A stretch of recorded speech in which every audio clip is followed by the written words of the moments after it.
नमस्कार मंडळी. आज 27 डिसेंबर. आजच्या ठरलं तर मागच्या भागात आपण बघणार आहोत अर्जुनला भेटायला त्याचा एक क्लायंट आलेला असतो. अर्जुन त्याला म्हणतो की कोर्टाची तारीख मिळाली की माझा असिस्टंट चैतन्य गडकरी तुम्हाला कॉल करतील. अँड डोंट वरी, कसंही आपणच जिंकणार आहोत. क्लायंट निघून गेल्यानंतर चैतन्य अर्जुनला भेटायला येतो. तू ते गावडे केसची डिटेल मागितले होते ना. मी त्याच्या बायकोशी बोललोय, ती जस्टिफाय करणार आहे. आणि अनिल मर्डर केस, त्यात तो गॅरेजवाला होता ना सुरेश वाकडे, त्याचं स्टेटमेंट अजून आलेलं नाहीये आपल्याकडे. अर्जुन चैतन्याच्या बोलण्यावर चिडतो. का अजून का नाही आलंय? तू त्याला फोन नाही केला का? अरे करणारच होतो मी. कधी? मी सांगितल्यावर. म्हणजे सगळं मीच लक्षात ठेवायचं. तू का आहेस इथे? अरे हो, एवढं का चिडतोयस? काय झालंय का अर्जुन? तू ओके आहेस ना? अर्जुन चैतन्याला सॉरी म्हणतो. सॉरी, मला तुझ्यावर ओरडायला नको होतं. तू एक काम कर, तू आता घरी जा. असे आजच्या मीटिंग मी हँडल करतो. कॉल कर. हो, लगेच करतो. अर्जुनला आता अस्मिताची काळजी लागलेली राहते. अर्जुन सायलीला फोन करतो. सायली फोन उचलते. हा हॅलो, काय हो? नाही, काही नाही, तर सहज कॉल केला मी. आज बायकोची आठवण आली का? तिथं नेहमी येत असते. अस्मिताई काय करतेय? अच्छा, म्हणजे बहिणीची आठवण आली तर? काय पुढे बसल्यात, दूध पित आहेत. बोलायचं आहे का त्यांच्याशी? नाही, ठेव तू. अस्मिता कल्पना काकूला म्हणते, मम्मा मला बस झालं दूध. अस्मिता, सगळं गुपचूपपणे संपवायचंय हं? अगं मला आता काही खावंसं वाटतच नाहीये. बस, मला नको आता. सचिन तिथे येतो. I miss beautiful. अस्मिता आनंदाने उठते. अगं तुला सांगितलंय ना, असं पटकन उठायचं नाहीये. सचिनला मिठी मारते. तू उद्या येणार होतास ना? जर मी सांगितल्या दिवशी आलो असतो तर माझ्या बायकोच्या चेहऱ्यावरचा आनंद मला कसा बघता आला असता. सायली सचिनला म्हणते, सचिन भाऊजी, आता आलाच आहात तर 3-4 दिवस राहणार आहात ना? हो, ऍक्च्युली प्लॅन तर होतं सायली वहिनी, पण हे आमच्या ऑफिसचं काही सांगता येत नाही ना. कल्पना काकूही त्याला म्हणतात, अरे पण तू सुट्टी घेणार होतास ना? प्रयत्न सुरू आहेत, बघू. अस्मिता सायलीला म्हणते, ए सायली, तू सँडविच बनवत होतीस ना, ते बनव ना सचिनसाठी, मी सुद्धा खाईल. कल्पना काकू आता अस्मिताची चेष्टा करतात.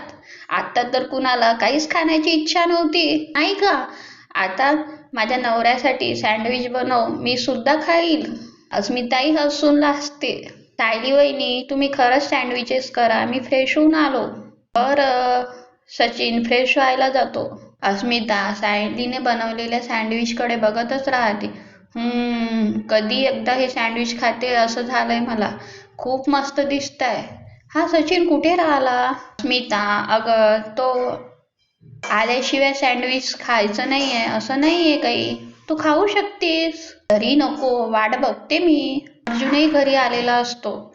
सायली त्याला विचारते, काय हो, तुम्ही एवढ्या लवकर कसे काय आलात घरी? हे काम लवकर संपलं माझं. बरं, आलाच आहेस तर आता फ्रेश हो आणि सँडविच खायला ये. Sandwiches? Wow, I am very sure हे अस्मिताताईची फरमाईश असणार. ते सचिनला हिच्या हातचे सँडविचेस आवडतात ना, म्हणून बनवायला सांगितलेत. सचिन आलाय पण? हो, मगाशीच आला. मला सरप्राईज पण दिलं. अस्मिता सचिनच्या सरप्राईजने खूप आनंदात असते. सचिनही फ्रेश होऊन येतो. अर्जुन सचिनला म्हणतो, आय होप सो तू आता कुठे जाणार नाही आहेस? अस्मिताई सोबतच राहणार कायमचं? नाही, आता कुठे जाण्याचा प्लॅन नाहीये. काय आहे, तुला कधी इमर्जन्सी येते? कधी कधी तर मला असं वाटतं अश्विनपेक्षा जास्त तुलाच जास्त इमर्जन्सी आहेत. अहो, तुम्ही पण हातपाय धुवून घ्यात ना, तुम्हाला पण देते सँडविच. हो, आलोच. सायली सचिनला सँडविचची प्लेट देते. नागराज विचार करत असतो, प्रियाचा प्लॅन तर तसा चांगला आहे, तसा वर्कआउट झाला तर महिपतचं तोंडही बंद ठेवता येईल. प्रियामध्ये नक्की प्रियाचा फायदा काय आहे हेच कळत नाही मला. त्याला भेटायला महिपतचा माणूस आलेला असतो. तुम्ही बोलवलंच नागराज शेठ? हो, बोलवलं. एक काम आहे, महत्वाचं आहे. असं समज की तुझ्या साहेबांचंच काम आहे. नागराज साक्षीचा फोटो दाखवतो आणि प्लॅन समजायला लागतो. मस्त. अहो अजून एक सँडविच घ्या ना, मी देते ना.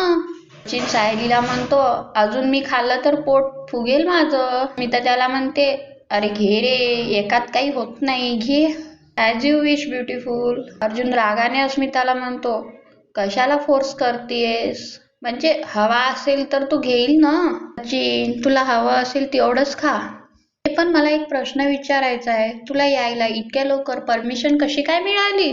तुमचा तो HR चा प्रॉब्लेम सॉल्व्ह झाला? मागे तुला पटकन निघून जावं लागलं होतं ना, म्हणून विचारतीये.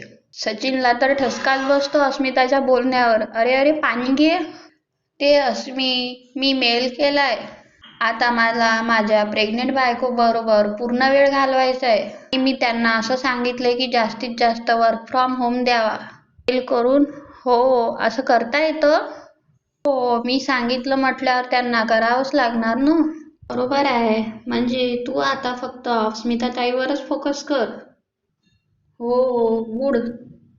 एवढ्यातच सचिनचा फोन वाजतो. अर्जुनला लक्षात येतं. अस्मिता त्याला म्हणते, अरे घे ना कॉल, कामाचा असेल. अस्मी, अगं आता तू माझी प्रायोरिटी आहेस, काम नाही. अर्जुन तिथून चटकन उठून निघून जातो. अरे खाऊन तर जा. नको आहे मला. याला काय झालंय? कदाचित कामाचा प्रेशर जास्त असेल. साक्षी सचिनला कॉल करतच असते. सचिन काही रिप्लाय देत नाही.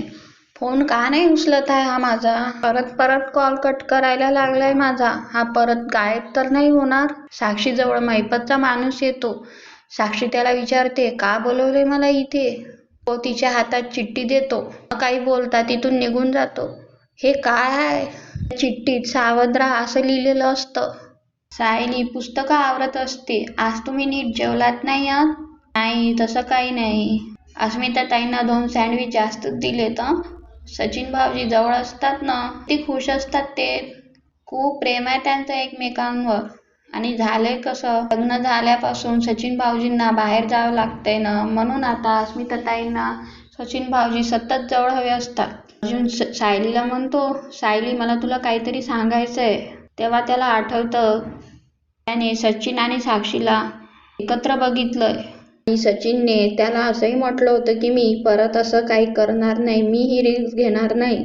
शेवटची संधी म्हणून मला माफ कर. आठवत असतानाच अर्जुन बोलण्यात अडकतो. काय हो? केसबद्दल बोलायचं आहे का तुम्हाला कुठल्या? हो, गॉट इट. एका केसबद्दलच बोलायचं आहे. खूप कॉम्प्लिकेटेड झाली ॲक्च्युली ती केस. म्हणजे क्लायंट्स कोण आहेत? एक मुलगी आहे. झालं असं, त्या मुलीची बहीण, तिच्या नवऱ्याचं बाहेर अफेअर सुरू आहे. बहिणीच्या नवऱ्याचं? अरे देवा, पुरुष असे कसे वागतात हो? नीच असतात ते. झालंय असं की माझी जी क्लायंट आहे तिच्या बहिणीच्या नवऱ्याने जे काही केलंय समोर आणायचं आहे आणि त्याच्यावर केस करून परत जेलमध्ये पाठवायचंय. पण काय, तिने तर हे करायलाच हवं. आणि मला एक सांगा, तिने हे सगळं तिच्या बहिणीला सांगितलंय का? नाही ना, कारण ती प्रेग्नेंट. हे बोलताना अर्जुन अडकतो. कारण ती प्रेमावर खूप विश्वास ठेवते. हळवी आहे ती.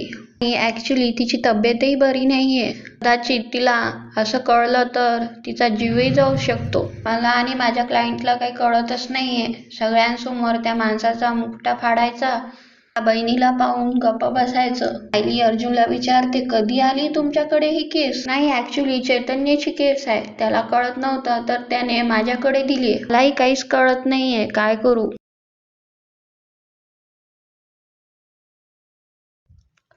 परिस्थिती नाजूक आहे खरी, काळजीने घ्यावी लागेल. पण तुम्हाला काय वाटतं, त्या मुलीच्या बहिणीला जर कळलं तर त्या मुलीची तब्येत अजून बिघडेल? पॉसिबिलिटी आहे. तिला आता कुठलाही धक्का सहन होणार नाही. पण अशा गोष्टी फार काही वेळ लपून राहत नाही. आणि जर का ती गोष्ट तिला चुकीच्या पद्धतीने कळली ना, तर त्याचाही परिणाम खूप धक्का बसेल. त्या स्थितीचाही विचार करायला हवा. साक्षीच्या हातात चिठ्ठी लागल्याने कुणी पाठवली असेल ही चिठ्ठी? मला सावध राहा म्हटलं असेल.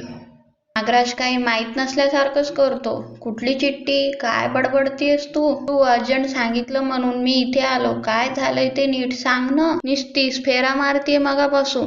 नागराज अंकल, मला काय सांगायचं काही कळतच नाहीये. म्हणजे? हे बघा ही चिठ्ठी. नागराज ती चिठ्ठी उघडतो. सावध राहा. ही कोणी लिहिलीये? मला सुद्धा माहित नाहीये. अन्नाच्या एका माणसाने ती चिठ्ठी माझ्या हातात आणून दिली. ही चिठ्ठी कोणी लिहिलीये, त्याच्याकडे कशी आली हे त्याला काहीच माहिती नाहीये. कच्चा माणूस होता ना तो. तुला माहित असेल, कॉल करायचा ना त्याला. कॉल केला मी त्याला, पण त्याचा फोन बंद आहे. तुला काही कळणार नाही ही चिठ्ठी लिहिलीये कोणी. मला आधी असं वाटलं की अण्णांनी मला वॉर्न करायला ही चिठ्ठी पाठवलीये, आणि मग लक्षात आलं की अण्णा असं काम करणार नाही. त्यांना जर असं करायचं असतं तर त्यांनी मला थेट कॉन्टॅक्ट केला असता. कोणीतरी दुसराच वेगळाच माणूस आहे. कोण असेल हा माणूस? काही अंदाज नाहीये साक्षी, पण गेल्या काही दिवसातून काही विचित्रच घडणार आहे. महिपत काय गायब झाला, ह्या चिठ्ठ्या काय तुला मिळताय, टेन्शनच आहे म्हणजे खूप. हे बघा, तुम्ही असं काहीही बोलू नका. मला खरंच खूप भीती वाटतेय. आता तर दाराचा आवाज आला ना तरी सुद्धा धडकायला होतं. इतक्यातच डोअरची बेल वाजते. रश तिला म्हणतो, उघड.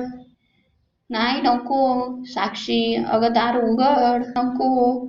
अगं घाबरण्यासारखं काय आहे, मी आहे ना इथे. जा, काही होणार नाही. साक्षी दरवाजा उघडायला जाते. नागराज एकीकडे त्याचा मोबाईल काढतो आणि व्हिडिओ रेकॉर्ड करायला ठेवतो. खाली गिफ्टचा बॉक्स ठेवलेला असतो. अशी ती गिफ्टचा बॉक्स उचलते आणि इकडे तिकडे बघते. मगाशी ज्याने दार वाजवलं ना त्याने सोडून गेलंय. काय बघूत? नागराज त्या बॉक्सची वरची कव्हर काढतो. हे माझे भूतकाळातले फोटो आहे, म्हणजे साक्षी शिकरेच्या भूतकाळातले. ही ना साक्षी शिकरे म्हणून हिला मारण्यात गेलं, तिचा फोटो आहे. मीना काकू. नागराज तिला म्हणतो, साक्षी शांत हो, पॅनिक होऊ नकोस. साक्षी घाबरून तो बॉक्स टेबलवर ठेवते. नागराज काका, याचा अर्थ कळतोय का तुम्हाला? कोण माणूस आहे ज्याने हे सगळे मला फोटो पाठवलेत? त्याला माझा भूतकाळ माहित असेल का? नागराज काका, कोण असेल हा माणूस? तो मला जेलमध्ये तर नाही ना पाठवणार? माझा खून तर नाही करणार ना तो?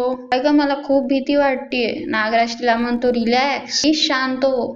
तुम्ही आहात ना माझ्या बरोबर. माझे अण्णा कुठे आहेत? त्यांना काही झालं तर नसेल ना? तर मी एकटी या सगळ्याला सामोरं नाही जाऊ शकणार. खूप भीती वाटतेय मला अण्णा, खूप भीती वाटतेय. असं म्हणून साक्षी रडायलाच लागते. साक्षी रडू नको, अजिबात रडू नको. नागराज एकीकडे फोनचा कॅमेरा फिरवतो. तुझा हा नागराज अंकल इथे आहे तुझ्या बरोबर. हा माणूस इथपर्यंत पोहोचला जरी असला ना तरी मी आहे ना. अजिबात घाबरायचं नाहीये, शांत राहा. कुठे आहेत माझे अण्णा? असं म्हणून साक्षी रडायला लागते. केसच्या विषयी तुमच्याशी बोलायचंच राहिलं. कुठल्या केसबद्दल? आपण नागराज काकांवर लक्ष ठेवायला सुमन काकूंची मदत घ्यायची का? म्हणजे नागराज काका कधी निघतात, केव्हा परत येतात, त्यांना कोणाचा फोन येतो, हे सगळं सुमन काकू आपल्याला सांगत राहतील. आयडिया तर चांगली आहे, फक्त सुमन काकूला त्रास नको व्हायला ते आपल्याला बघावं लागेल. सुमन काकू आता नाजूक नाही राहणार. त्यांच्याकडून आपल्याला नागराज काकाबद्दल कळत राहतील ना. आणि मी म्हटलं ना, आपल्याकडे या मोठ्या सूत्राचे फक्त तुकडे आहेत. म्हणून आपल्याकडून महत्वाचं विस्कळतायत, पण ते कोणते आहेत ते काही कळतच नाहीये. मलाही तसंच वाटतंय. हे एक चिकचाकच झालंय आणि आपण आता या तुकड्याकडे, ट्रस्टकडे लांबून बघायला हवं. म्हणजे प्रिया महिपत कनेक्शन, नागराज महिपत कनेक्शन, बाबू महिपत कनेक्शन आणि महिपतला जो सुपारी देणारा तो माणूस, तो मिस्ट्री मॅन. मला वाटतं हे सगळं आपण लिहून घ्यायला हवं, म्हणजे आपल्याला कळेल. एक मिनिट, हे तर केस बोर्ड आहे. एक्झॅक्टली असंच करायचं. हा तर केस स्टडी बोर्ड आहे. तू तयार केलास?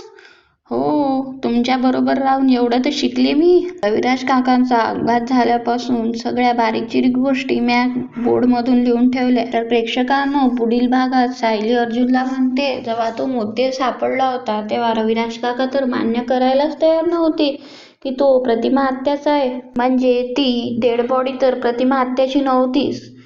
तन्वीचं DNA त्या फेक बॉडीशी मॅच कसं झालं? नागराज आता महिपतला ब्लॅकमेल करतो. उद्या अशी पेपरवर हेडलाईन आली की साक्षी शिकरे उर्फ समीरा शेखर जिवंत आहे, तर मग तिला पुन्हा तुरुंगात जावं लागेल. व्हिडिओ आवडला असेल तर लाईक करा आणि सबस्क्राईब